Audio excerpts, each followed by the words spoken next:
The Room with the Train. This story is not about a ghost or an encounter with a creepy stranger. It's not even about a near-death experience or anything like that. As a matter of fact, I was never in danger during the event I'm about to tell you. Nevertheless, it's a disturbing memory that I'll carry with me until the day I die.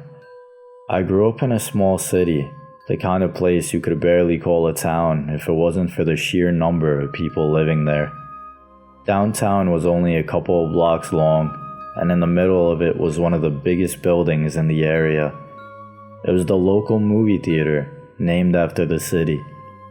I remember going there when I was very young, about 7 years old, and watching the first Pokemon movie. It's probably nothing compared to the theaters we have nowadays, but back then, it was huge for me. I loved it. So when a few years later, I heard the cinema was going out of business, I felt really sad about it. The building was sold to a religious group that was going to use it for their services. You know the type. Loud music, big crowds with their arms in the air, singing prayers, some having seizures on stage while the pastor yells through a mic. Every time I walked past the old cinema, I would see the announcements of the congregation where the movie posters would have been, and if they were in session, you could hear them singing from the other side of the street. This group owned the cinema for nearly a decade until the local government bought back the building in order to restore it as a historic landmark of the city. When this happened, I was studying construction with the intent to follow architecture or civil engineering at college, and my class was very lucky to be involved with the cinema's restoration project. Two of our teachers were architects working on it, so I wanted to get involved. I'll always remember the day we went to visit that old cinema. Our class was small, only a handful of students, but we were all around the same age, so we all shared childhood memories of when the cinema was operational. We ran through the corridors of the auditorium, sat in the chairs just like we did when we were little kids, and began stomping on the wooden floor with our feet, filling the entire room with the echoes of our drumming and our laughter. A little ritual of sorts everyone used to do right before the beginning of the movies. Once nostalgia time was over, we went back to the purpose of the trip and began to survey the building. We were very excited because that was a unique opportunity to go into the places we would never been allowed to otherwise. We made sure to check every last corner, every single room, no matter how far and no matter how obscure. The first one we found was below the stage.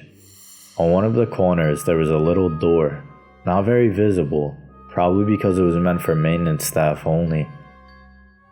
Behind it, we found a long room filled with rusty boilers, part of the old heating system that was no longer in use. The place was a little creepy, with all of those old tanks and pipes crowding the narrow space, but what we found past them was what really started to freak us out. This room was small, very small. It was, after all, basically just leftover space behind the boilers. Yet it contrasted so much with the rest of the area around it, it may as well have been a different place altogether. The walls were painted a light color, white I think, but I don't remember it very well because what really got my attention were the drawings in them. There were rainbows, a smiling sun, trees and flowers, and a happy little person with smiles on their faces of dotted eyes. It was a daycare.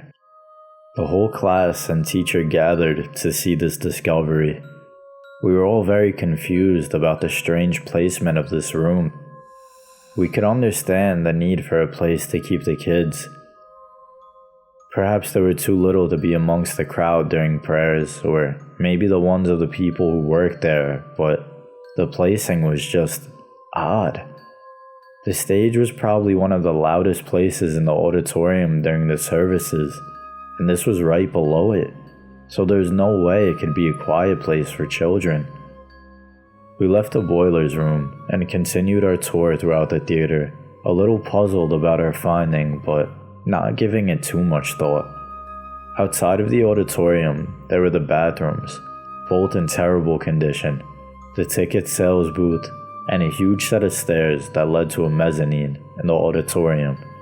Half of the seats there were totally ruined due to a water leak in the roof, and I cursed these people for not taking proper care of this building. With that part done, all that was left was the projection room on the 3rd floor. Behind the ticket booths, there was a door that led to a spiral stair. I don't remember how tall it was, but it must have been over 10 meters of metallic steps without a single resting spot. I wasn't exactly an athlete, but I could walk several kilometers with no problem, and rode on a bike to and from school every single day. Yet by the time I reached the top of the stairs, I was exhausted, and I wasn't the only one. All of my other classmates complained about how hard it was to walk up there. After a short break to catch our breath, we moved on to explore the 3rd floor. It was a roughly narrow passageway with a couple of divisions to form different rooms, but it was more than enough for what it was made for. The first room from the stairs was a storage deposit, probably where they kept the movies and other equipment, and except for some trash, it was mostly empty. The second room was the one we were all excited to see, the projector room. The old machine was so big that it was still there, and there were even some pieces scattered around. It was quite a piece of history. We were all very thrilled to check it out, so no one really bothered to move on to the very last room until we were about to leave. And there, we saw it again. There was a train in this one instead of a rainbow. Something was written on it in big, colorful letters. Something about Christ. I can't remember it too well. The drawings were a bit old, the paint slightly peeled from the walls, but the colors were just as cheerful as you would expect for a place where children play. My heart sank to my stomach as I came to the realization of what that place really was. The one behind the boilers is probably serving the same purpose. I took notice of how isolated that room was. Literally the farthest away you could possibly get from everyone else. I thought about the 3 floors of stairs and imagined what it could have been like as a child to walk all the way up, only to end up in that room, the room with the colorful train in the wall. My classmates and I exchanged horrified expressions as I knew they were thinking the same thing.